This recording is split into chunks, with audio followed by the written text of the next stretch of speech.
कि वो भाभी दोनों टांग ऊपर करो करो करो गाड़ी देता हमारा गोरियावला से 4 गो कार्यक्रम ब्यास के मिलता। अब तनी एगो गीत हो जाओ तो नौको भाई लोग खाती मार्केट में रह के बा तो मैं देखे के बा जननी। हाँ तब एगो गीतो गवाई ई उली ब्यासवा कहला सके तारा संग के मैं पाड़ा पाड़ा रह गले तो भैंसा हो गइला हैं। बाकी इनका मुहे सुननी है नु कि चुनरी जब ओढ़ तब बलिया के पाड़ा देखी ई पाड़ा पड़े नहीं कर रहल चाह ई पाड़ा तो चाहता कि साढ़ भैंसा हो जाते। बाकी का करे जब भाई खोला भैंस देखता न ये पाड़ा के मुंडवे खराब हो जाता। हम बहुत समय ज्यादा ले लेनी है सुमिरन में ई तो इतना कम समय ले ली इतना कम बहुत कम। आज साढ़ भैंसा के देखाई काल बचा देती कमे दिन में ई कौन न तो कहनी है जैसे हमारा करवा पाड़ा देखता नहीं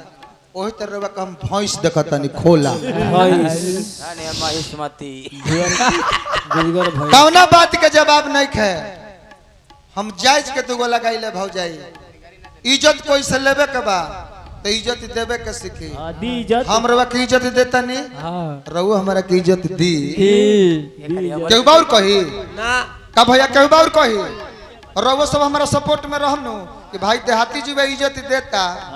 तो इनको चाहिए कि इज्जत देस हां ना अपन इज्जत भौजी पेटीएम करो देखिए अभी है बाकी रवा इज्जत कब देव कहाँ देव कैसे देव हम वही फेर में बानी कौन जी पदे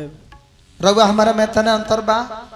जेंट्स में और लेडीज में कि हमनी के केहू कही कि भाई देहाती के रोज प्रोग्राम चलता ना रोज स्कॉर्पियो चलत रहती है धनंजय भाई रोज प्रोग्राम में जाता रहे रवा के केहू जानता नहीं का कही अजीब निर्मला यादव चलती अरे भाई रातों दिन चलते रहती है खूब चलती है रवा चलला में आई हमनी के प्रोग्राम में जा जैसे को मंडली के लड़का कहले हैं कि हेने हमनी कर का दो गोल है हम कर दल है देखे नो जकर शीशा के घर होला नु वो दूसरा के घर पर पत्थर ना फेंके अपने गोल लेके घूमत रहलो आ दल पर तहलो आंख दिखाओ तरलो जाइए दल तहलो के गोल में ढुकी तहलो के गोले में फाट चितरा जाए नहीं का बोलो कि फाटल। बाकी फिर भी आई लव यू बाकी हमारा से दो गोला होगा तो हेता ना खतरनाक उठलाली मत मारी सैंपल मारी सैंपल लगा जगह कि वो भाभी दोनों टांग ऊपर करो करो करो। अब तनी एगो भाई शर्ट संग के तो तनी एगो इहो हो जा हमारा खुशी भइल कि और गीत हम गौने रवा कहने कि हम स्टेज प्रोग्राम पर गाना गा के छोड़ दिल बानी जौन देहाती जे रवा पचरा गौनी हा बहुत अच्छा रवा गौले हम बाकी हम सरस्वती कसम खा के कहतनी हम रवा मुँह गावल गाना उ सुनलहू नहीं कि ई बहुत पहले हमार गुलाब शर्मा जी एक गीत के पचरा में गावत रहनी गुलाब शर्मा जी के गावल गीत तो बिरहा में ना रहे ओकरा के बिरहा में हम कहनी हा अभी बाकी रवा जब कहता नहीं कि हमार गाना गावल देहाती जी गौनी तो का हो गई निक लागल होई गा दे बाकी हम रवा मुँह से एक दिन सुननी ओखिया लो राइल लाइल बका है ई कौना सराव के गाल ह कौन साली गावत रहबे हमरा बताएं हैं हमरा बता के लादा मुंगेश्वर हो गेल बड़ी का जे तहार गीत हम गावे लगा हमर जीभ कट जाई ए भौजी हमारे गीत तू गावे लू हमारे के लगलू आंख देखावे गाना कभी बा देखो तने मुनि पातर छितर रहतु नु का से का हो जाई ती सुन ले हो को कि सराहले बहुरिया डोम घरे जाने हमनी के पुरखा पुरानिया लोग कहेला जब बाल बच्चा के जब डांटे ला लो कहले रे आ काहे ने घुमा तारा लगिन हो सराहले बहुरिया डोम घरे जाली। अच्छा ये बताई हम मेहरारू हई हमारे में तो 9 गो पोए बा जब हम प्रोग्राम गावे आइल बनी हाँ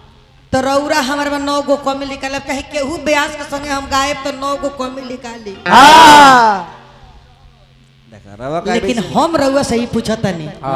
पीछे रउआ में अपना कमी बाकी ना हाँ अपना से पहले झांकी तो देखा ही है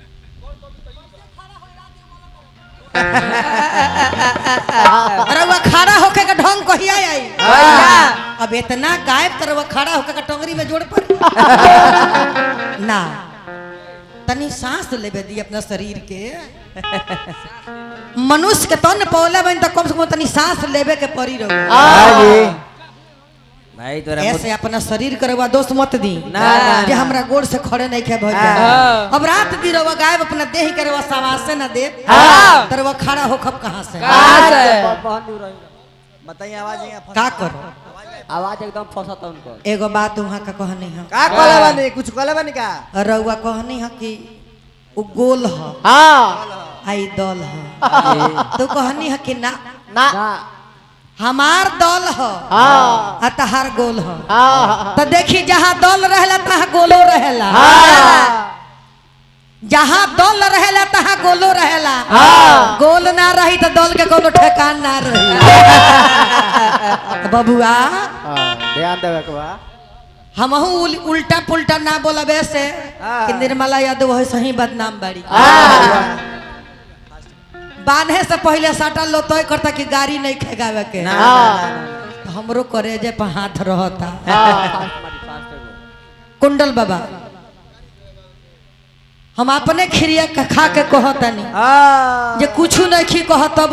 यहाँ का कहनी है जे सब लोग गरिया बता सारा ब्यास लोग गरिया बता तो का करो गाड़ी देता हमारा गरियावला से 4 गो कार्यक्रम वो ब्यास के मिलता तो ठीक है ना बा 10 आदमी के खर्चा पानी चलता एक हम खुशी मानता नहीं रौरा अरे वो तो गुप्त गुंडा बानी जे गाय खराब या मांस काट ले मार